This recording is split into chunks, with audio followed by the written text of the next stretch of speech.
ভগবান ভক্তের বোঝা বহন করে মা।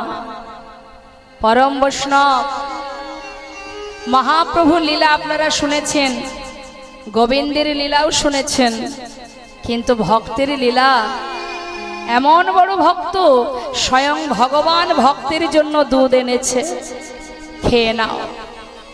পুরী গোসাই চিন্তা করছে, ছোট্ট শিশু আমার জন্য দুধ নিয়ে এলো আর আমি খাবো না, খেয়েই নি। এই ভেবে ভাণ্ডটা হাতে নিয়ে যেই না দুগ্ধ সেবা করেছে মা, সেই দুগ্ধ সেবা করার পর তার যে কি আনন্দ, কি সুখ, কি তৃপ্তি, যেন অমৃত সুধা। হবে না কেন? এ তো ভগবানের প্রসাদ। বাড়িতে আমরা কত সুন্দর করে গুছিয়ে রান্না করি, তথাপিও ভালো হয় না, ভালো রন্ধন হয় না, ভালো লাগে না। আর ভগবানের প্রসাদ পাওয়ার জন্য হাজার হাজার ভক্ত, যেখানে নামযজ্ঞ হয়, হরিবাসর হয়, সামান্য অন্ন প্রসাদ, একটু খিচুড়ি প্রসাদ পাওয়ার জন্য হাজার হাজার ভক্ত ছুটে যায়, তাই না? আচ্ছা, সেটা তো বাড়িতেও রান্না করে খাওয়া হয়, কিন্তু এই স্বাদ আর ভগবানের প্রসাদ সে তো এক হতে পারে না মা। ভক্ত যে পাগলের ন্যায় ছুটে যায় সেই প্রসাদ পাওয়ার জন্য, কারণ প্রসাদের মধ্যে যে কি সুখ, কি শান্তি, সে তো বাড়িতে পাওয়া যায় না। পুরী গোসাই এক ভাণ্ড দুগ্ধ সেবা করে এত খুশি হয়েছে, কোনদিন এমন স্বাদ আমি পাইনি। যা, আমাকে বলল সে নাকি আবার আসবে, তাহলে ভাণ্ডটা আমি ভালো করে ধুয়ে আমি রেখে দিই।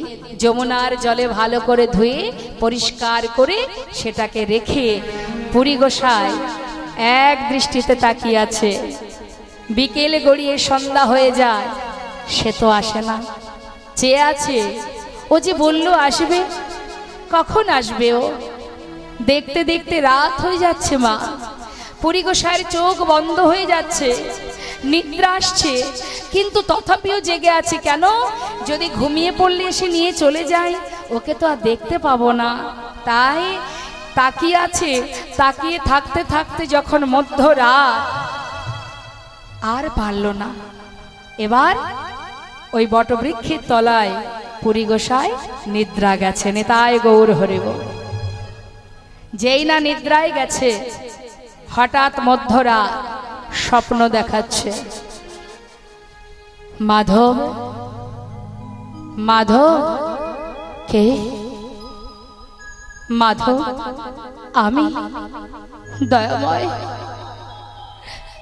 প্রভু, তুমি এসেছিলে, তুমি এই বিষয়ে আমার কাছে এসেছিলে দয়াময়। আমি তো তোমায় চিনতে পারিনি দয়াময়। এমন রাখালের বেশে তুমি এসে আমায় দুগ্ধ দিয়ে গেলে প্রভু।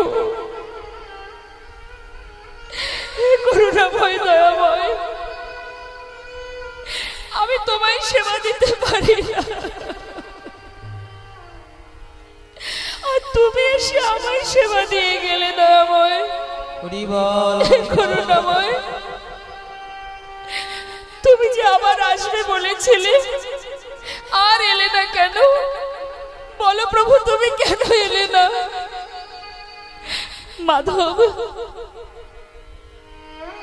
আমি যদি আসতাম, তোমার কাছে যদি আমি আসতাম, তাহলে উদ্ধার হতে পারতাম না। এ তুমি কি বলছো প্রভু? যে জগতে জীবকে উদ্ধার করে, সে কি এমন কষ্টে আছে? আমায় বলো প্রভু, কি হয়েছে তোমার? তুমি কি কষ্টে আছো? কোথায় আছো? আমায় বলো দয়াময়। মাধব, শুনবে? এসো আমার সাথে। পুরী গোসাই শয়নে আছে মা, সূক্ষ্ম আত্মাকে নিয়ে চললেন ভগবান। গিরি গোবর্ধন পর্বতের এক পাশে গভীর ঘন জঙ্গল, যে জঙ্গলের মধ্যে বহু বছর ধরে এই গোপাল বিগ্রহ রাখা আছে একটা ছোট্ট কুঞ্জের মধ্যে, যেখানে কোনো দিন কেউ প্রবেশ করতে পারবে না। বহু বছর ধরে পড়ে থাকতে থাকতে ধীরে ধীরে গোপাল মাটির তলায় চাপা পড়ে যাচ্ছে। প্রভু বলছে, দেখো মাধব, আমি এইখানে পড়ে আছি, বহু বছর ধরে পড়ে আছি। জানো, আমি শুধুমাত্র তোমার অপেক্ষায় আছি, কবে তুমি আসবে। দয়াময়, তুমি আমার অপেক্ষায় আছো। প্রভু, আমি তোমার কথা কিছু বুঝতে পারছি না। কে তোমাকে এখানে রেখেছে, কেন রেখেছে, কি হয়েছে তোমায়, আমায় খুলে বলো দয়াময়, কি হয়েছে তোমার। মাধব, তাহলে শোনো, আমি বহুদিন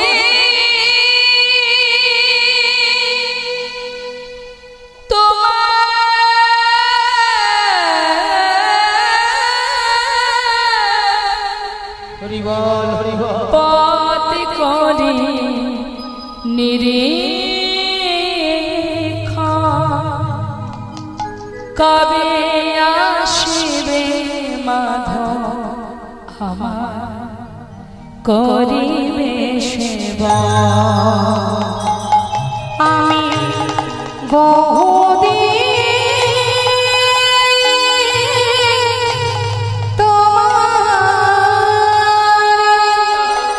পথে ধরে নিরীক্ষণ, কবে আসিবে মাধব আমার করিবে সেবা। তোমার প্রেম বশে আমি করি অঙ্গীকার, তোমার প্রেম বশে আমি করি অঙ্গীকার। দর্শন দিয়া নিস্তারিব যত সংসার, প্রেম বশে আমি করি অঙ্গীকার। দর্শন দিয়া নিস্তারিব এ জগৎ সংসার।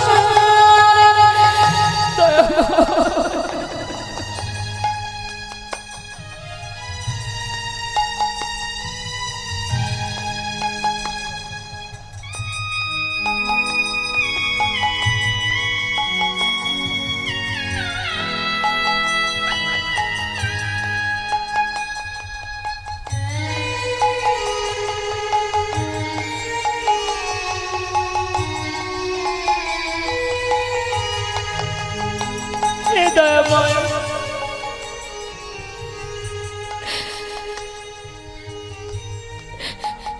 তুমি জগতে জীবের বিস্তার করবে। হে মাধব, তুমি আমাকে যদি জঙ্গল থেকে বাহির করে আবার পুনরায় প্রতিষ্ঠা করো, আমি কথা দিচ্ছি জগতে জীবের বিস্তার করব, তাদেরকে উদ্ধার করব, করবে দয়াময়। হে দয়াময়, ও প্রভু, তুমি আমাকে বলো, তুমি কোথায় ছিলে, তোমার নাম কি, আমায় খুলে বলো। কে তোমাকে এখানে রেখে গেছে জঙ্গলে। মাধব,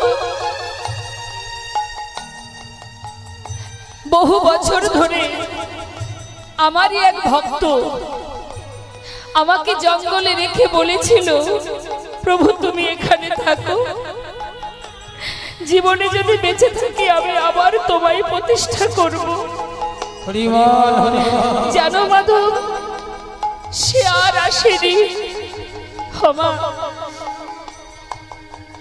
যখন মুসলমান শাসিত সমাজ ছিল, হিন্দুদের মন্দির ভেঙে দেওয়া হতো। বৃন্দাবনে অনেক মন্দির ভেঙে দিয়েছিল। তাই গিরি গোবর্ধনের যে গোপাল, সেই গোপালকে যিনি সেবা দিতেন, সেই পূজারী চিন্তা করেছিলেন যে মন্দিরে যদি ভেঙে দেয় দিক, অন্তত গোপালকে যদি আমি সুরক্ষিত রাখতে পারি, পরবর্তীতে আবার আমি তাকে প্রতিষ্ঠা করব। কিন্তু জানো, আমার ভক্ত সেই যে রেখে চলে গেছে, সে আর ফিরে আসেনি। আর সেই থেকে এই জঙ্গলে থাকতে থাকতে না আছে মাথার উপরে কোনো আচ্ছাদন, না আছে কোনো সেবা। বছরের পর বছর মাধব, আমি যে অনাহারে আছি মাধব, তুমি আমায় উদ্ধার করো। শোনো মাধব, শ্রী গোপাল গোবর্ধন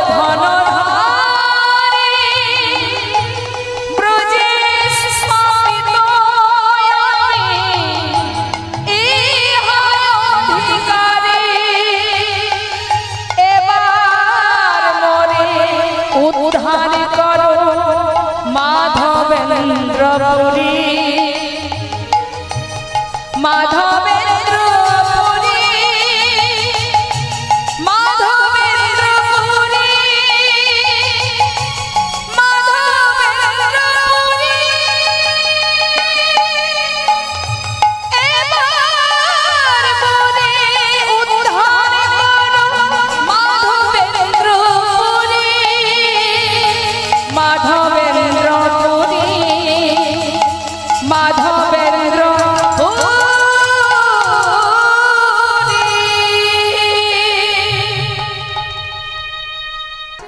এই ডাটার মধ্যে এই 14 ভুবন বিরাজ করছে, নিতাই গৌর হরি বল। তাহলে আমরা কোথায় আছি একবার ভাবুন মা, গভীরভাবে চিন্তা করুন। এটা আমার ঠিকানা নয়, এসেছি গোলক ধাম থেকে, আবার চলে যেতে হবে নিজের কর্ম অনুযায়ী গন্তব্যস্থলে। তাহলে আমাদের কর্মটা কেমন করতে হবে? ভগবানের কাছে আমরা কেউ বলে আসিনি যে হে ভগবান, যদি মানবকুলে জন্ম দাও ভবে গিয়ে সংসার করব। বলেছিলাম কি? বলেছিলাম যদি মানবকুলে জন্ম দাও ভবে গিয়ে তোমার নাম, তোমার গুণগান, তোমার সেবা, তোমায় ভালোবাসা, এছাড়া আর কিছু করব না। কিন্তু আসার পরে হলো কি, মায়া গ্রাস করে নিল। এখন ভগবানের দাস না হয়ে সবাই আমরা মায়ার দাস হয়ে বসে আছি। কিন্তু মায়া তোমাকে ততক্ষণ টানবে যতক্ষণ তোমার ক্ষমতা থাকবে। যেদিন ক্ষমতা ফুরিয়ে যাবে সেদিন তোমার একবার দিনে খোঁজও নেবে না যে তুমি কেমন আছো। তুমি চলে গেলেও আর কোনো দুঃখ থাকবে না। তাহলে কে আপন কে পর?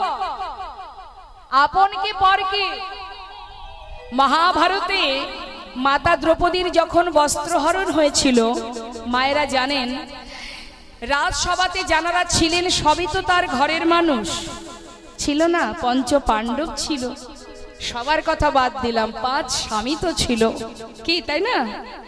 আরো তো অনেকে ছিল, ধৃতরাষ্ট্র ছিল, দ্রোণাচার্য ছিল, তারপরে কৃপাচার্য ছিলেন, ভীষ্ম ছিলেন, তারপর বিদুর ছিলেন।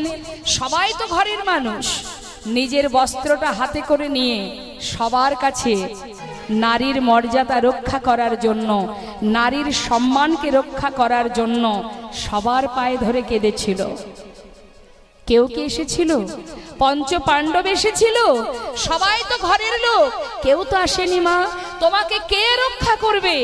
জগতে কেউ তোমায় রক্ষা করবে না। তিনি যদি পারেন তবেই তুমি থাকবে, না হলে জগতে কারোর ক্ষমতা নেই তোমাকে রক্ষা করা। যখন দেখলো কেউ আমাকে এসে আমার সম্মান রক্ষা করবে না, আমার মর্যাদাকে রক্ষা করবে না, নিজের বস্ত্র ছেড়ে দিয়ে দুহাত তুলে আত্মসমর্পণ করেছিলেন। হে কৃষ্ণ, তুমি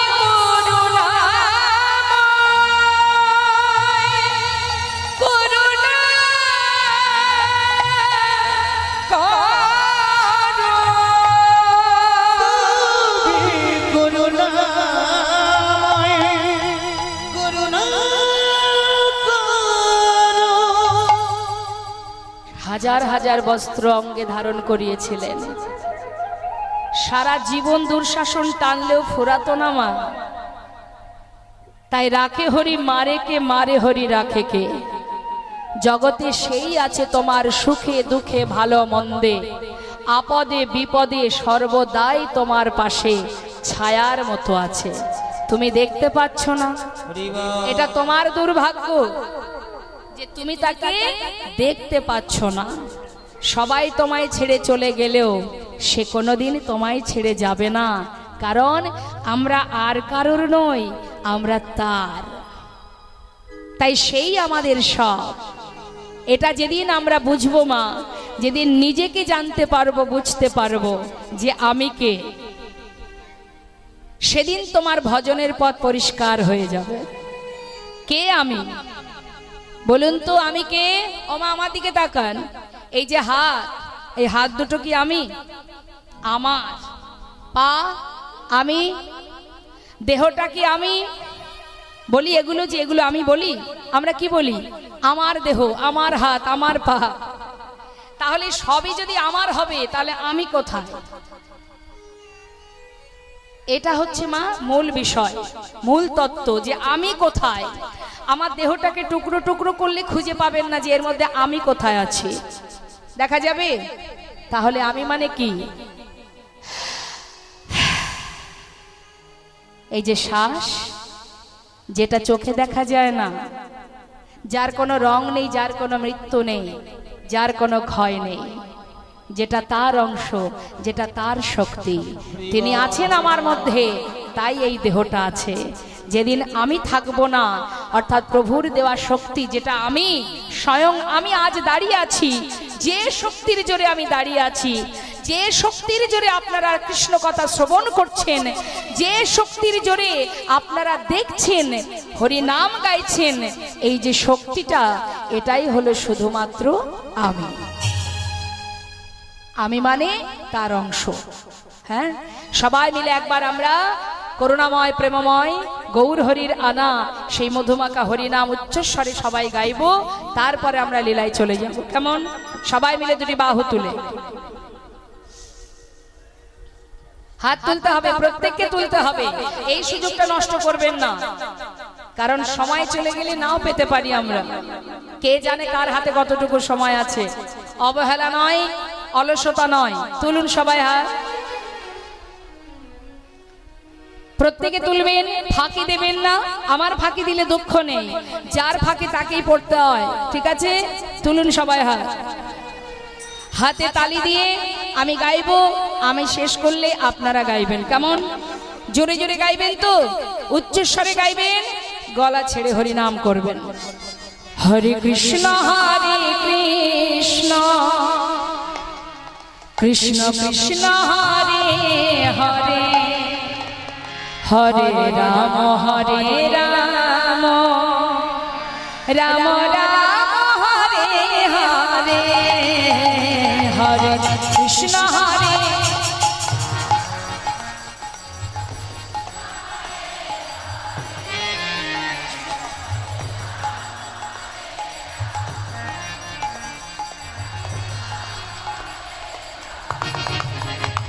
হরে কৃষ্ণ হরে। দেখুন এত সুন্দর মধুমাখা হরিনাম আপনারা গাইছেন মা। আমি বিভিন্ন জায়গায় যাই, সব জায়গাতেই হরিনাম করাই, কিন্তু অনেক কষ্ট করে করাতে হয়। কিন্তু আজ আমার গর্ব হচ্ছে যে এখানে এই হরিবাসরে সবাই মিলে এত সুন্দরভাবে উচ্চস্বরে হরিনাম গাইছেন, এটা খুবই আনন্দ হচ্ছে। করুণাময় গৌর হরি তিনি যেন আপনাদের কৃপা করে এবং আপনারা যেন গৌর কৃপা লাভ করতে পারেন। দুহাত তুলে সবাই মিলে হরে কৃষ্ণ হরে কৃষ্ণ, কৃষ্ণ কৃষ্ণ হরে হরে, হরে রাম হরে রাম, রাম রাম হরে হরে, হরে কৃষ্ণ হরে।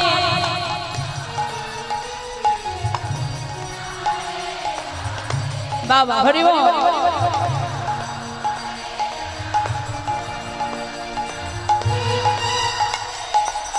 আচ্ছা, যারা অফিসে বসে আছেন হাত না তুললে হবে না। আপনাদের দেখেই তো আমরা শিখবো।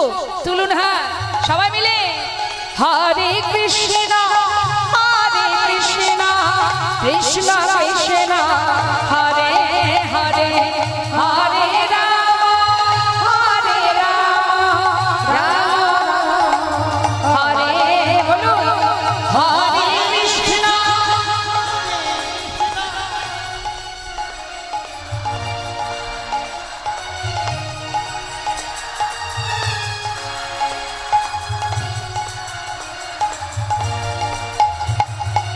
হরে কৃষ্ণ হরে কৃষ্ণ কৃষ্ণ কৃষ্ণ হরে হরে হরে রাম হরে রাম রাম রাম হরে হরে হরে কৃষ্ণ কৃষ্ণ কৃষ্ণ হরে হরে হরে রাম রাম রাম হরে হরে। হরে কৃষ্ণ কৃষ্ণ কৃষ্ণ হরে হরে বাবা নিতাই গৌর হরি বল।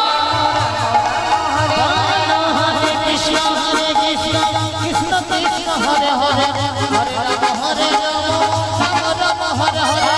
হরে কৃষ্ণ কৃষ্ণ কৃষ্ণ হরে হরে হরে রাম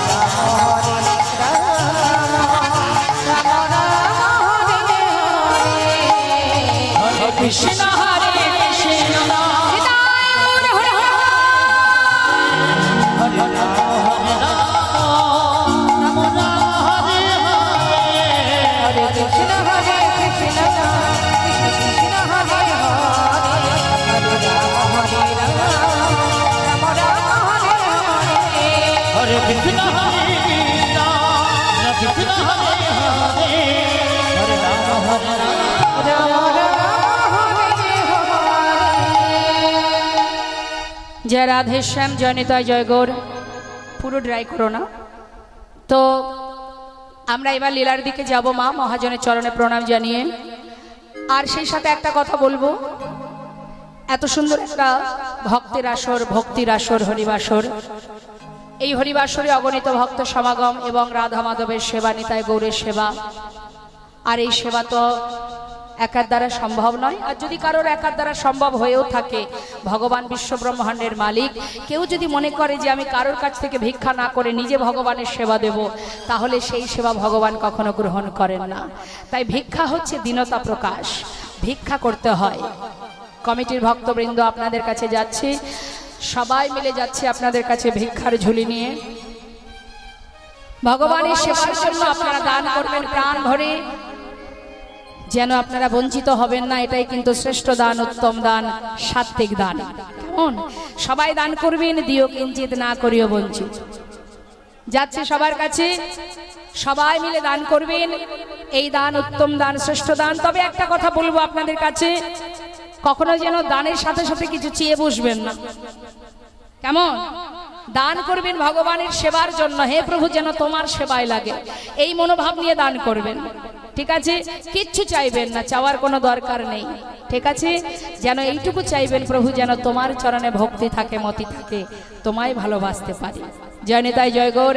যাচ্ছে আস্তে আস্তে আস্তে, সবার কাছে যাবে, কলহ নয়। আপনারা একটু একটু করে সবাই যে যা দক্ষিণা দেবেন, তবে সাবধান, কৃপণতা করবেন না। কারণ আপনার কাছে কি আছে না আছে আমি না হয় জানি না, তিনি কিন্তু সব জানেন। সামর্থ্য থাকলে বেশি দেবেন, সামর্থ্য না থাকলে পারকতা অনুযায়ী যতটুকু পারবেন দেবেন, কিন্তু কৃপণতা নয়। কেমন? হরি বল। না না, অমন করে বলবেন না, ঠিক দেবে, ওরম বলতে নেই। হরি বল, হরি বল। জয় নিতাই, জয় গৌ, জয় রাধে রাধে। তোমা আজ মহাজন পদাবলিতে কি বলছে? নদিয়ার চাঁদ গৌর সুন্দর, যিনি পতিত জীবের বন্ধু। তা শুধু কি তিনি পতিত জীবের? না, ভক্ত হৃদয় প্রেমের অমূর্ত সদা।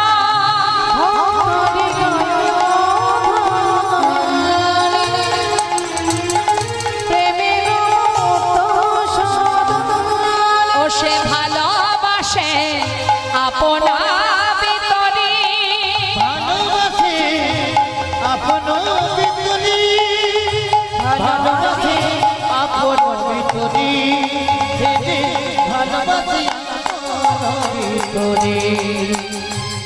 তিনি শুধু পতিতকে উদ্ধার করেন না, তিনি ভক্তের হৃদয়ের ধন, ভক্ত হৃদয় ধন, প্রেমেরও মূর্ত সদন। সে ভালোবাসে আপনা বিতরী, নিজেকে বিতরণ করে ভক্তকে ভালোবাসে। ভগবান কি বলেন? ভক্তই আমার মাতা পিতা, ভক্তই আমার গুরু, আদর করে নাম দিয়েছে আমার নামে বাঞ্ছা কল্পতরু। ভক্ত দিলে খাই, না দিলে উপবাসী যায়, ভক্তের হাতে প্রেমের ডুরি। ভক্ত যেদিকে ঘোরায় আমি সেই দিকে ঘুরি।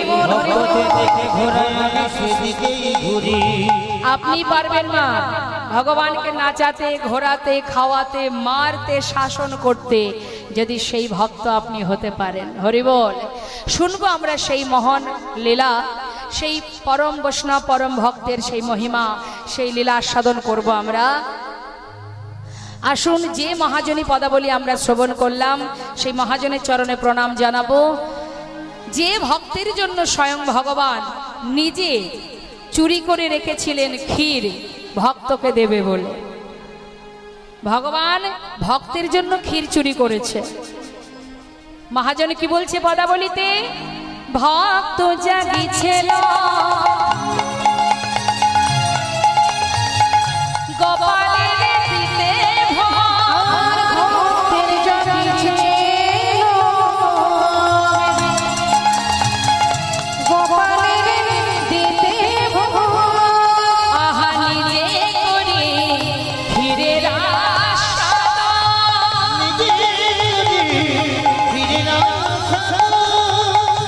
নিজে করে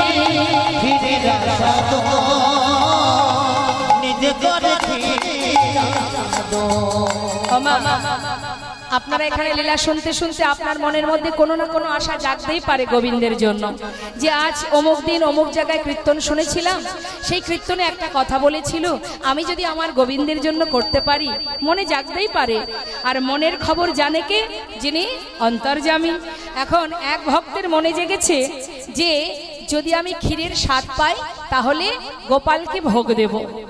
স্বাদ না পেলে বুঝবো কি করে কেমন স্বাদ?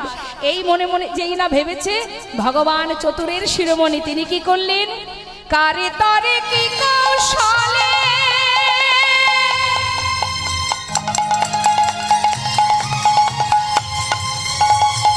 ক্ষীর পাত্র বস্ত্র তলে কারে তোরে কি কৌশলে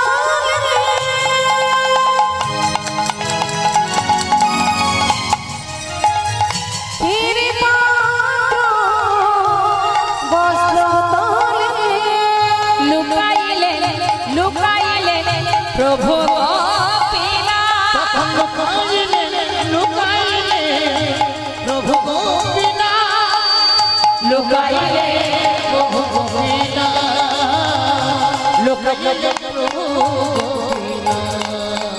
হেন প্রভুর গুণ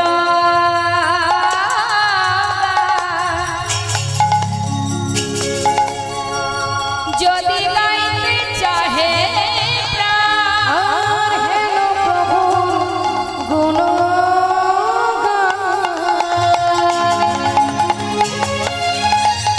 যদি গাইতে চাহে প্রাণ আহা হিয়া করে আকলি বিকলি, হিয়া করে আকলি বিকলি। আকুলি বিকুলি, হিয়া করে আকুলি বিকুলি। যে পদটা আপনাদের শোনালাম না, এই পদটি যে ভক্ত যে বৈষ্ণব লিখেছেন তিনি হলেন ডক্টর মহানামব্রত ব্রহ্মচারী। মহানামী কেঁদে যদি গৌর কথা বলিতে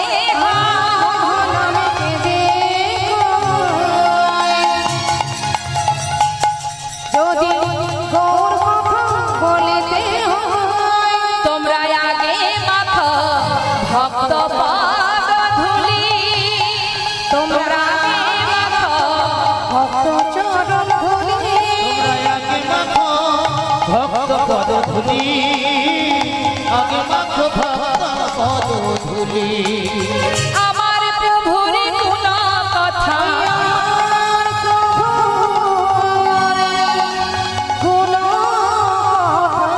ওগো যদি বলিতে চাহে প্রাণ আমার প্রভুর গুণ কথা যদি বলিতে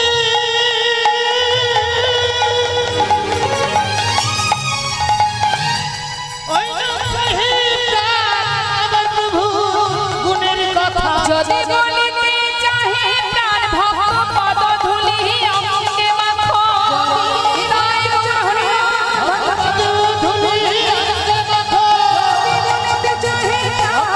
ধুলি অঙ্গে মাখো যদি বলিতে চাহে প্রাণ আমার প্রভু গুণের কথা আগে মাখো ভক্ত ধুলি তোমরা আগে মাখো ভক্ত পদ ধুলি। শুনলাম ডক্টর মহানাম্রত ব্রহ্মচারীর লেখা এই সুন্দর পদাবলী দিয়ে আমরা গৌরচন্দ্রিকাকে বিশ্রাম রাখলাম। চলে যাব আমরা এবার লীলা কথায়। মা আসুন আমরা সবাই লীলা সাধনে যাব। আমরা যেহেতু বৃন্দাবনে ভগবান আর ভক্তের মিলন হবে, সেই জন্য আমরা বৃন্দাবনের একটা ভজন শুনতে শুনতে লীলায় চলে যাব। কেমন? তা একবার বলুন দেখি, বৃন্দাবনের রাজাকে ঠিক বলছেন? কেন রাধারানী রাজা হতে যাবে? বৃন্দাবনের রাজাকে গোবিন্দ তো না, হবে না? বলছে না, গোবিন্দ নয়, রাধারানী রাজা, রাধারানী সরকার। কেন না 84 একরের বৃন্দাবনটা গোবিন্দ রাধারানীকে দিয়ে দিয়েছেন। এতটাই ভালোবাসেন যে তার বৃন্দাবনটাই রাধারানীকে দিয়েছেন। হে রাধে, তোমার নাম যদি কেউ স্মরণ না করে সে কোনোদিন আমায় পাবে না। তাই তুমি যদি রাজ্যের রাজা হও, তোমার রাজ্যে যে প্রবেশ করবে সে আগে তোমার নাম জপ করবে, আর তোমার নাম জপ করলে অনায়াসে আমি তাকে কৃপা করব। নিতাই গৌর হরি বল। তা আসুন, আমাদের যেহেতু রাজ্যে যেতে হবে, রাজার জয় তো দিতেই হবে। হ্যাঁ, সবাই মিলে দুটি বাহু তুলে উলুধ্বনি হরিধ্বনি করে দোহাত তুলে রাধে রাধে জয় রাধে।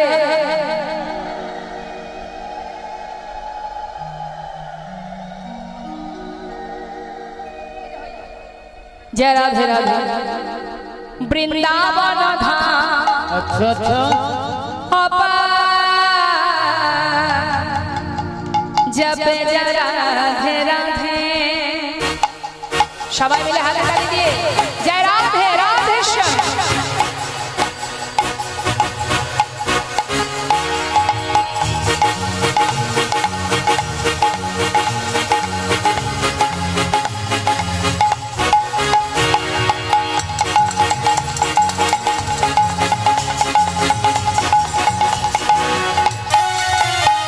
বৃন্দাবন ধাম বৃন্দাবন ধাম অপার জপে যা রাধে রাধে।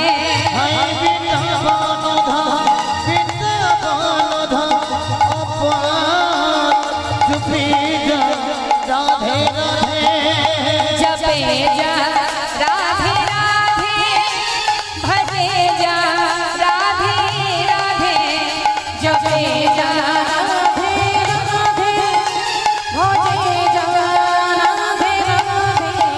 রাধে লালে বেলি রাধে লালে বেলি সরদার জপে যা রাধে রাধে রাধে কলবেলি রাধে কলবেলি সরকার জপে যা রাধে রাধে।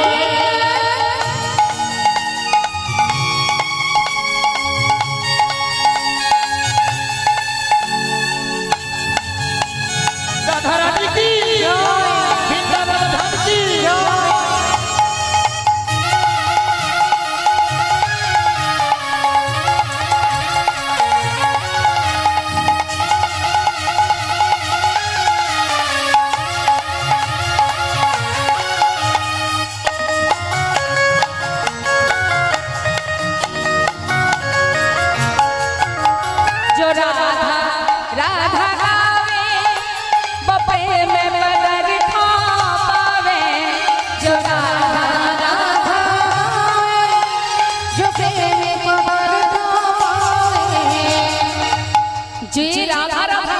করবে সে অনায়াসে কৃষ্ণ প্রেম লাভ করবে। অর্থাৎ আলাদা করে গোবিন্দকে ডাকতে হবে না, ঠিকঠাক যদি রাধাকে ভালোবাসতে পারো, রাধার কৃপায় গোবিন্দ কৃপা লাভ করা যায়। মানে একটার সঙ্গে একটা ফ্রি। মানে ধরুন বাজারে গিয়ে যদি আমরা কলগেট কিনি, কলগেটের সঙ্গে একটা ফ্রি থাকে না, কি থাকে? তাহলে গোবিন্দ বলেন কোনো কষ্ট করতে হবে না, তোমরা রাধা নাম করো। তোমরা রাধা নাম করলে আমি অনায়াসে তোমাদের সামনে গিয়ে ধরা দেবো। হরি বল হরি বল। जो राधा राधा गावे बपे में बदर था पावे, जो राधा प्रेम बता पावे, वो कहे जाए, वो कहे जाए बेड़ा पार, जो राधे राधे बक हो जाए मेरा पार चुके जा। राधे राधे राधा रानी की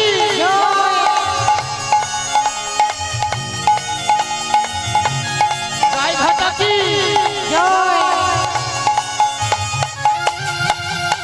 राधे।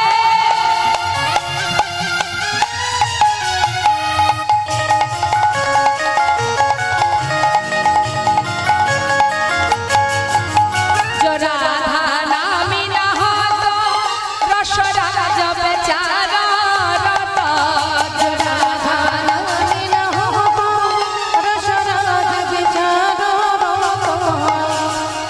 আবার কি বলছেন মহাজন? বলছেন যদি রাধার নাম বৃন্দাবনে না থাকতো, রাধার কথা বাদ দিন, যদি নামটাও বৃন্দাবনে না থাকতো তাহলে আমার গোবিন্দ বৃন্দাবনে আসতেন না। হ্যাঁ, তাই কি বলছি? जो राधा नामी न हो तो रस राज बेचारा रता, जो राधा नामी न हो रस राज बेचारा रता। नहीं हो तो नहीं हो तो नहीं हो तो कृष्ण अवतार, चुके जा राधे राधे नहीं हो तो कृष्ण अवतार, चुके जा राधे राधे वृंदावन धाम अपार, जपे जा राधे राधे, भजे जा राधे राधे, चुके जा राधे राधे भजे जा राधे राधे। प्रेम से बोलिए राधा रानी की জয়। হয়নি? 12 আনা হয়েছে না? একটুখানি বাকি, আরেকটু।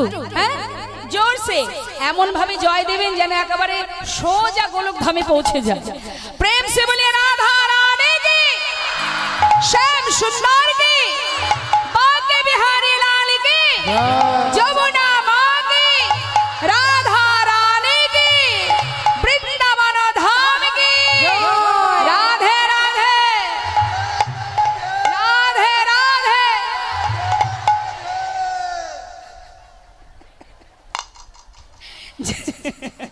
রাধে রাধে জয় রাধেশ্বর। তোমা এবার কিন্তু সবার চরণে নিবেদন, মন দিয়ে আমরা ভগবানের সেই মধুর লীলা শ্রবণ করব। একটু ধরে নবদ্বীপে যেতে হবে, নবদ্বীপ থেকে না গেলে আমরা বুঝতে পারবো না। শ্রীধাম নবদ্বীপে যখন গৌরহরি, আস্তে আস্তে কথা নয় ওমা, আস্তে আস্তে, গৌরহরি সন্ন্যাসী হয়ে যখন চলে যান, মা সচিমা তিনি সন্তানের জন্য কাঁদছে। নিতাই চাঁদ বললেন, মা তুমি কেঁদো না, ভাই যেখানেই থাক তোমার কাছে আমি ধরে নিয়ে আসব। ওমা, মা বললেন যে ছেলে একবার সন্ন্যাসী হয়ে যায় মায়ার সংসারে সে আর কখনো আসে না বাবা। নিতাই চাঁদ বললেন, মা আমি তোমায় কথা দিচ্ছি, ভাই সন্ন্যাসী হয়ে গেলেও ধরে আনবো, আর যদি না হয়ে থাকে তবুও তোমার কাছে নিয়ে আসবো। মা বললেন, বেশ যাও মা, তুমি ঘরে যাও। গঙ্গার জলে প্রাণ বিসর্জন করতে যাচ্ছিলেন মা সচিমা। মাকে সান্ত্বনা দিয়ে নিতাই চাঁদ চললেন। কাটোয়া কাঞ্চননগরে কেশব ভারতীর আশ্রম থেকে গৌরহরি সন্ন্যাসী হয়ে বৃন্দাবনের পথে চলে যান। পথের মাঝখান থেকে গৌরহরিকে ধরে নিয়ে শান্তিপুরনাথ অদ্বৈত আচার্য প্রভুর গৃহে যখন মায়ের সঙ্গে তার মিলন হলো, মা দেখছে ছেলে সন্ন্যাসী হয়ে গেছে।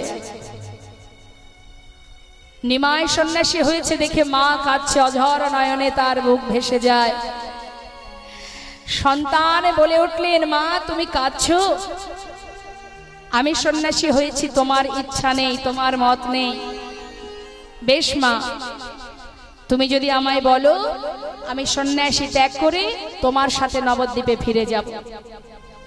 মা বললেন, যে ছেলে একবার সন্ন্যাসী হয়ে যায় মায়ার সংসারে তার আর মন বসে না।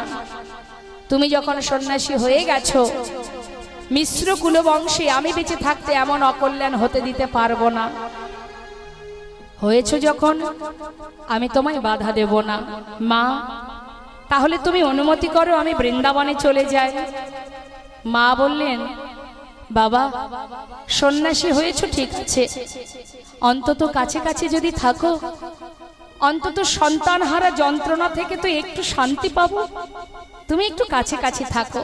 মা যেহেতু আমি সন্ন্যাসী হয়ে গেছি, আমি তো আর তোমার কাছে থাকতে পারবো না। মা মা বললেন, বেশ তাহলে তুমি নীলাচলে বাস করো। নীলাচল অর্থাৎ পুরীধাম। পুরীধামে থাকলে কি হবে, যখনই নদীবাসী নীলাচলে যাবে তারা যাতায়াত করলে তাদের কাছ থেকে তো আমি জানতে পারবো যে তুমি কোথায় আছো, কেমন আছো, কিভাবে আছো। তাই মাতৃবাক্য শিরোধার্য করে আমার মহাপ্রভু তিনি নবদ্বীপ ছেড়ে নীলাচলে চলেছেন। ও মা, মহাপ্রভু যখন চলে যান, মা সচিমা যেমন সন্তান হারা হলেন, একবার চিন্তা করে দেখুন মা বিষ্ণুপ্রিয়ার কথা। মা বিষ্ণুপ্রিয়ার তখন বয়স মাত্র 15 বছর। 13 বছর বয়সে মা বিষ্ণুপ্রিয়া প্রভুর সঙ্গে বিবাহ হয়। যখন মা বিষ্ণুপ্রিয়ার 13 বছর বয়স, 15 বছর অর্থাৎ 2 বছর মহাপ্রভুকে কাছে পেয়েছিলেন। যখন মহাপ্রভু 24 বছর বয়সে সন্ন্যাসী হন, তখন মা বিষ্ণুপ্রিয়ার বয়স মাত্র 15 বছর। একটু রিভাব রাখো ভাই। তো মা যেদিন মহাপ্রভু অদ্বৈত গৃহে নদেবাসীর সঙ্গে দেখা করেছিলেন, শুধুমাত্র একজনের সঙ্গে দেখা করেনি, সে হলো বিষ্ণুপ্রিয়া। সেই দিন থেকে মা বিষ্ণুপ্রিয়া প্রতিজ্ঞা করেছিলেন যে যার মুখ দেখলে প্রভুর ধর্মের বিঘ্ন ঘটে, এই মুখ আমি আর কোনোদিন কাউকে দেখাবো না। আপনারা যদি নবদ্বীপে যান, গৌর বাড়িতে যাবেন, দেখবেন সেই পুরানো বাড়িটা এখনো আছে, যেখানে মা বিষ্ণুপ্রিয়া ভজন করতেন, দারু বিগ্রহ সেবা দিতেন। শুধু আমরা আমাদের কষ্টটা অনুভব করি না মা, ভাবি না যে আমাদের কত কষ্ট, অন্য কারোর থেকে বোধহয় আমারই বেশি কষ্ট, এমনটা আমাদের মনে হয় প্রত্যেককে। কিন্তু একবার ভেবে দেখুন, ভগবানের সহধর্মিণী যিনি, তার জীবনের কষ্ট ভাবুন। শ্রীমতী রাধারানী দাপর যুগে গোবিন্দ কোথায় আছে, কেমন আছে, সেই খবরটা নেবার জন্য কখনো দেবর্ষী নারদ, কখনো বৃন্দাদূতী, কখনো ললিতা বিশাখা, কাউকে না কাউকে পাঠিয়ে খবর নিয়ে আসতেন যে আমার বধূ কেমন আছে, তোরা খবর নিয়ে আয়। কিন্তু যেদিন মহাপ্রভু সন্ন্যাসী হয়ে চলে যান, সেই দিন থেকে মা বিষ্ণুপ্রিয়া আর কোনো দিন তাকে পায়নি, কোনো দিন তাকে দেখতে পায়নি। কিন্তু তথাপিও সে কখনো কোনো দিন প্রভুর সেবা ছাড়া আর কিছু করেনি মা। সারাদিন ঘরের মধ্যে নিজেকে বেঁধে রেখে ওই গৌর গৌর গৌর জপ করতেন, আর একবার করে মুখে উচ্চারণ করে একটা করে তন্ডুল মানে চাল আলাদা করে রাখতেন। অবশেষে দিনের শেষে যতটুকু তন্ডুল হতো সেটাকে রন্ধন করে লবণ মানে লবণ ছাড়াই সেটা শাশুড়ি মাকে খাওয়াতেন। বাড়ির পৌরাণিক ভিত্ত ঈশানকে দিতেন। অবশেষে যেটুকু বেঁচে থাকতো নিজে সেবা করতেন। কেন? প্রাণ যদি বেঁচে না থাকে তাহলে প্রভুর সেবা করব কি করে? শুধুমাত্র নিজের প্রাণটাকে বাঁচিয়ে রাখার জন্য যৎ কিঞ্চিত সেবা করতেন। এই হচ্ছে ভজন মা। কোনদিন প্রভুকে আর সে দেখতে পায়নি, কিন্তু কোনদিন প্রভুকে ভালোবাসতে সে পিছপা হয়নি।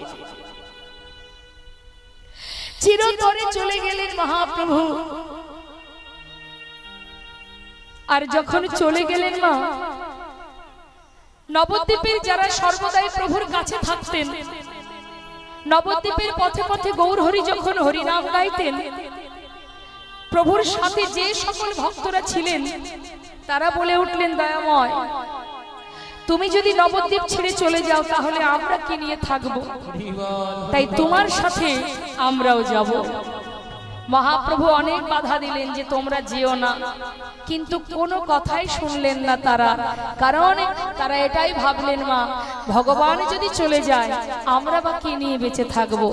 তাই তাদের সংসার ত্যাগ করে প্রভুর সাথে তারাও চলে যান। তো যাচ্ছেন ভক্তগণকে সাথে করে নিয়ে। তিনি কোথায় যাচ্ছেন মা? নীলাচলে।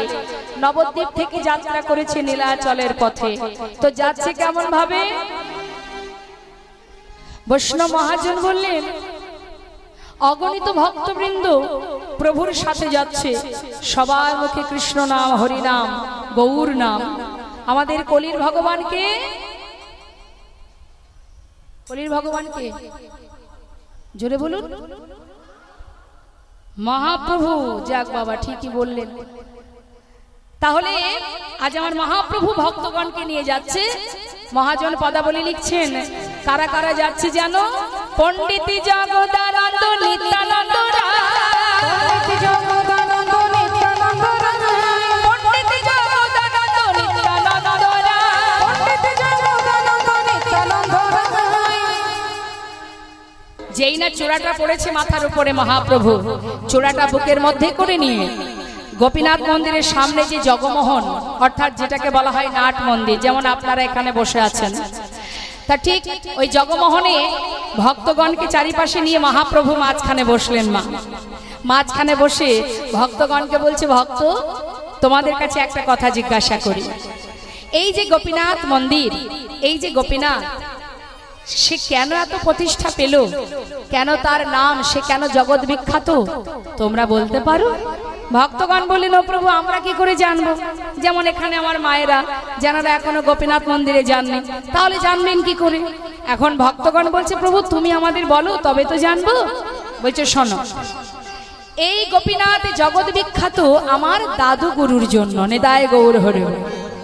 দাদু গুরু, গুরুর গুরু পুরী গোসাই, মাধবেন্দ্র পুরী গোসাই হচ্ছেন আমার মহাপ্রভুর দাদু গুরু। আবার এই মাধবেন্দ্র পুরী গোসাইয়ের শিষ্য হলেন আমার দয়াল নিতাই চাঁদ। তা মা বলছে, দাদু গুরু মানে বুঝলাম না তো, প্রভু একটু বুঝিয়ে বলো না। তখন মহাপ্রভু বোঝাচ্ছেন। মা কি বলছেন? বলছেন, আমার দাদুগুরু অর্থাৎ মাধবেন্দ্র পুরী গোসাই, যার নিবাস ছিল বাংলাদেশে শ্রীহট্টে, যার নাম এখন সিলেট, ওই শ্রীহট্টে তার পরিবারও ছিল। একটা সন্তান ছিল যার নাম বিষ্ণু। ওমা একটু মন দেবেন। এবার যখন তার স্ত্রী মারা যান, ওই পুরী গোসাই সন্তানকে নিয়ে বাংলাদেশ ছেড়ে আমাদের ভারতবর্ষে চলে আসে। ভারতবর্ষে এসে আমাদের বনগা থেকে চাকদা যেতে একটি স্থান আছে যার নাম বিষ্ণুপুর।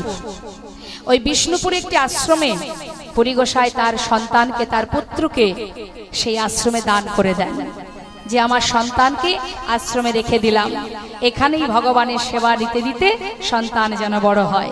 চিরতরে আশ্রমে দিয়ে গেলেন।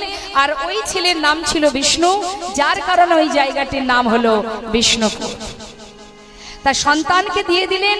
দিয়ে তিনি মনে মনে স্থির করেছিলেন যে আমি আর সংসার জীবনে থাকবো না, যে কটা দিন আমি বাঁচবো বাকি দিনগুলো প্রভুর নাম করব আর নানা তীর্থ ভ্রমণ করে বাকি জীবনটা কাটিয়ে দেব।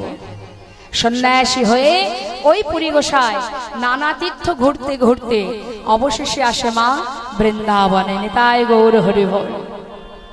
সমস্ত তীর্থ ঘুরতে ঘুরতে যখন বৃন্দাবনে আসে, এমনই ত্যাগ মা, তার জীবনে দুটো স্বভাব ছিল।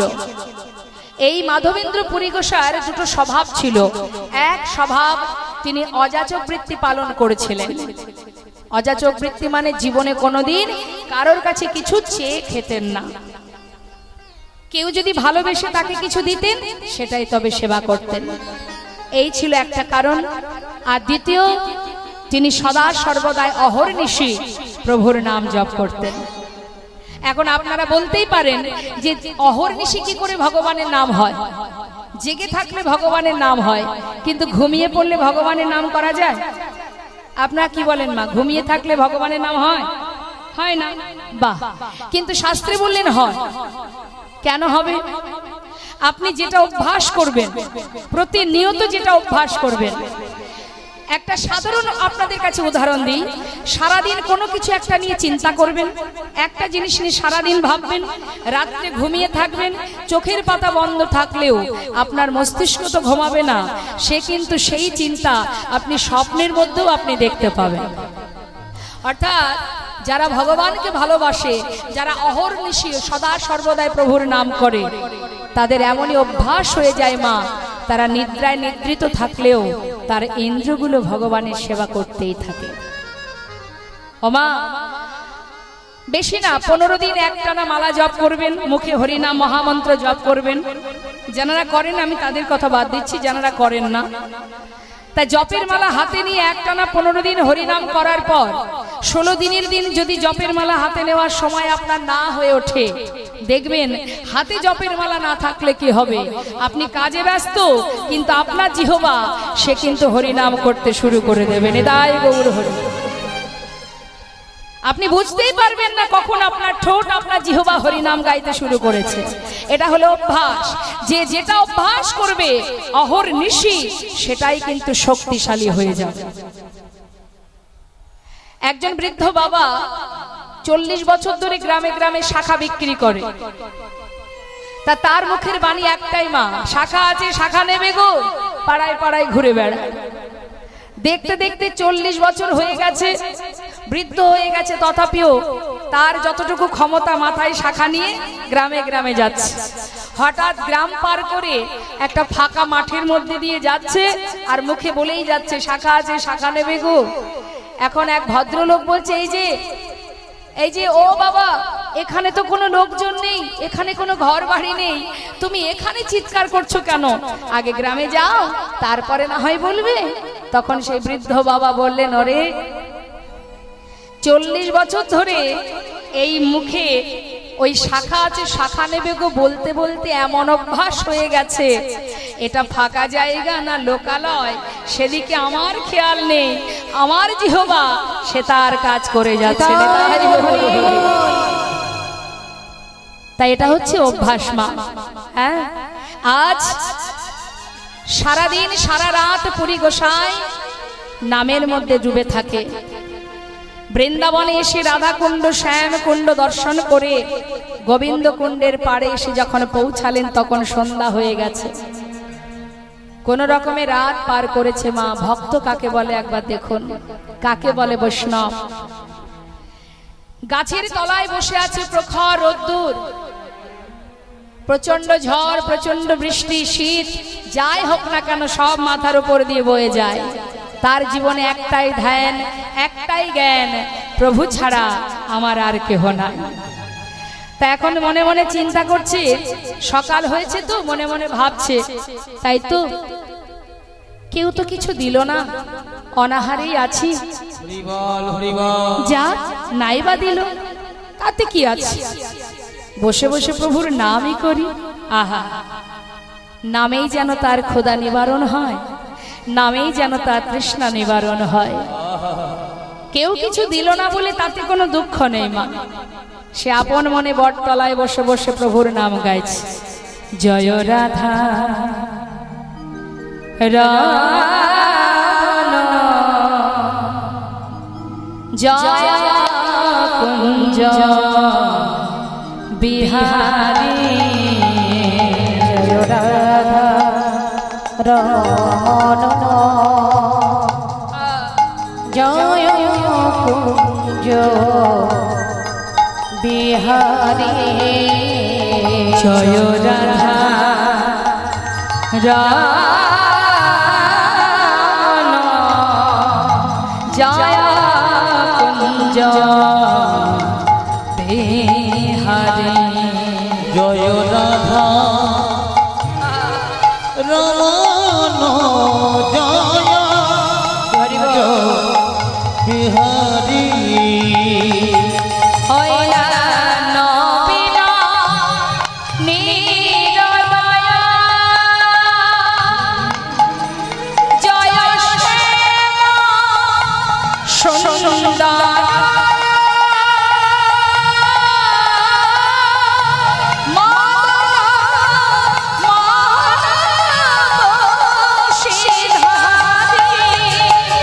নবীন নিরোদয় জয় শ্যাম সুন্দর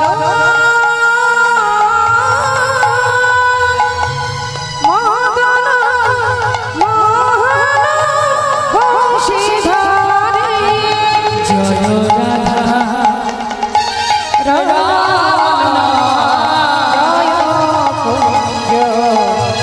বিহারী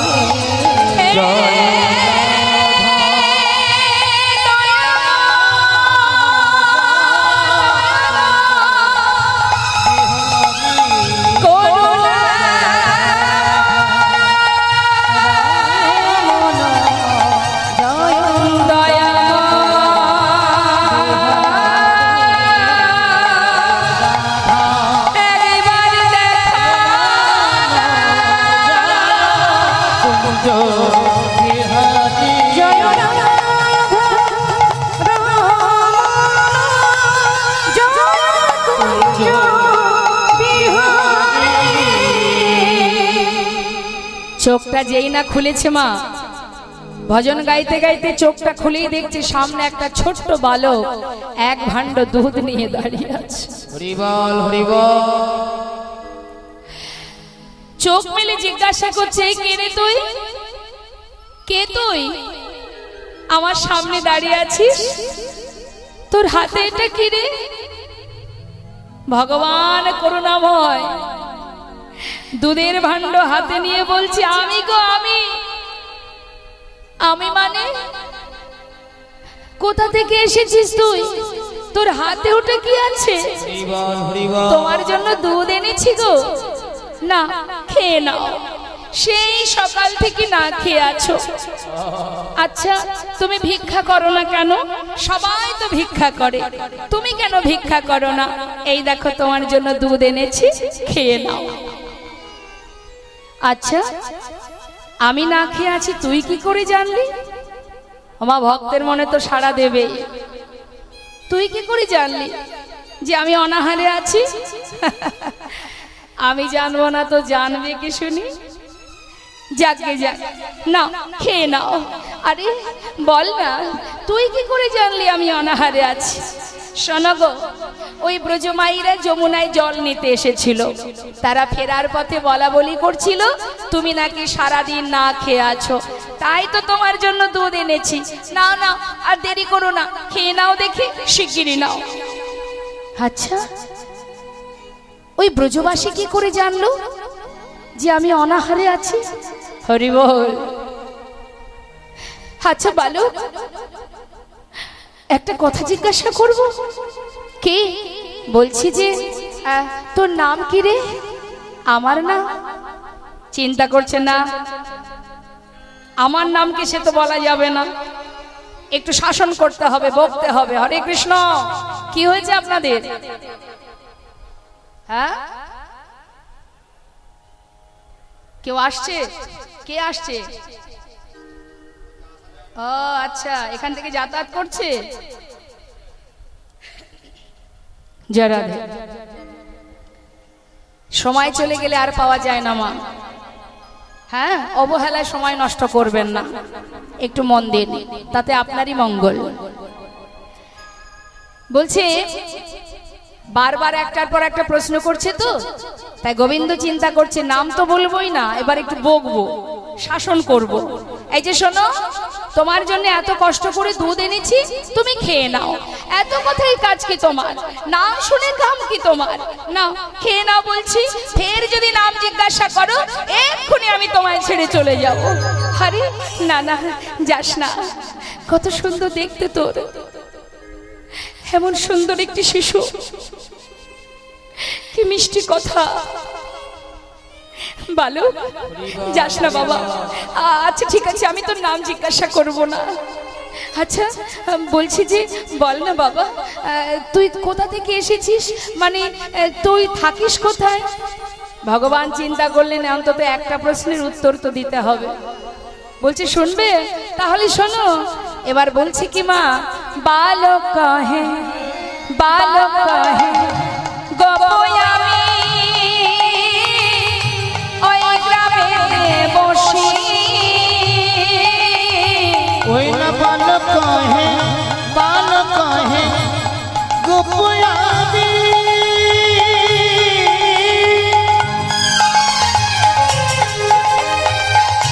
ওই গ্রামেতে বসি। আমার গ্রামেতে কেহ না রহে উপবাসী গো।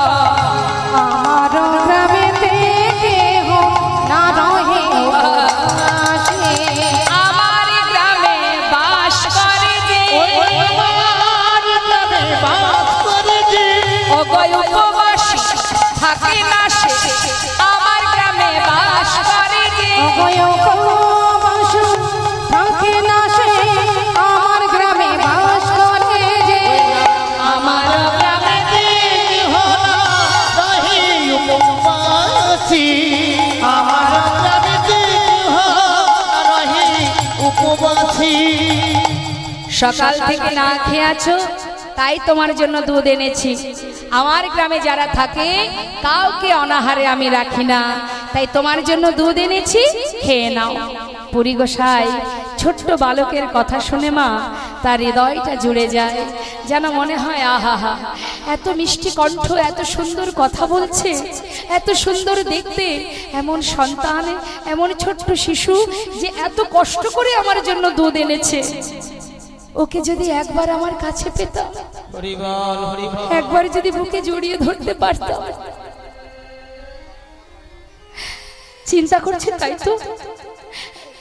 এক কাজ করি, আমি বলবো খাবো না, আর ও জোর করে আমাকে খেতে দেবে।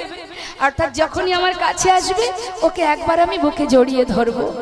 পরিগোসার মনে সন্দেহ জাগছে, মা এই তো সেই আমার বৃন্দাবনের সেই ছোট্ট কানাই না তো, গোবিন্দ নয় তো।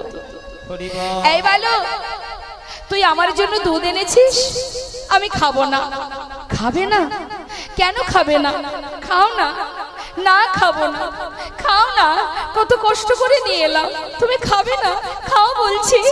যতবার বলছে মা ততবার এক পা করে এগিয়ে যাচ্ছে, আর মনে মনে চিন্তা করছে, আহা, মনে মনে চিন্তা করছে যে আর একটু আসলেই হয়, আর একটু এলেই আমি ওকে বুকে জড়িয়ে ধরবো। আমার মনে বড় বাসনা, একবার ওকে বুকে জড়িয়ে ধরবো।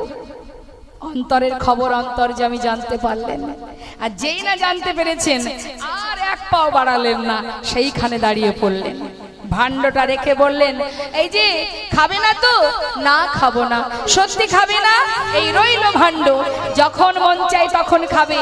চললাম আমি, আর দেরি করতে পারবো না। শোনো, তুমি দুগ্ধ সেবা করে ভাণ্ডটা ধুয়ে রেখো, আমি সময় মতো এসে নিয়ে চলে যাব। আমি আসি কেমন? এই এই শোন শোন, আর একটু দাঁড়া। না না, আমি আর দাঁড়াতে পারবো না, আমি আসি। চলে গেল। এত বলি গেলা গো